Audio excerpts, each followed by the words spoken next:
It has been 2 or 3 weeks in which Israel is preparing for an expansion of the military campaign, understanding that the ceasefire negotiations, which there were a lot of hopes that would bring an agreement, are practically collapsing. There's no real way to narrow down the big differences currently existing between Israel and Hamas. And Israel now understands that the path forward would probably have to include an expansion of the military campaign.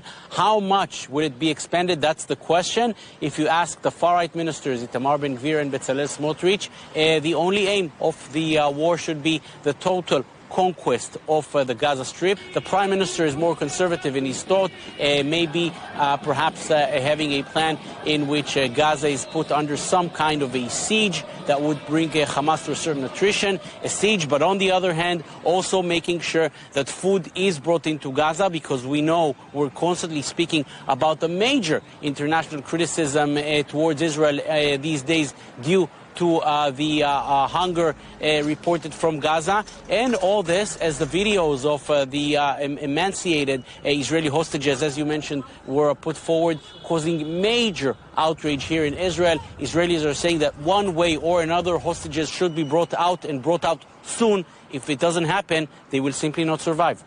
We're also hearing that Israel's foreign minister is heading to the UN. Any idea what his message is going to be? Western countries like the United Kingdom, like Australia, Canada, and mostly France are, according to the foreign minister, are the ones to blame for the fact that Hamas is creating is having a position which is far more difficult to accept. Why is that?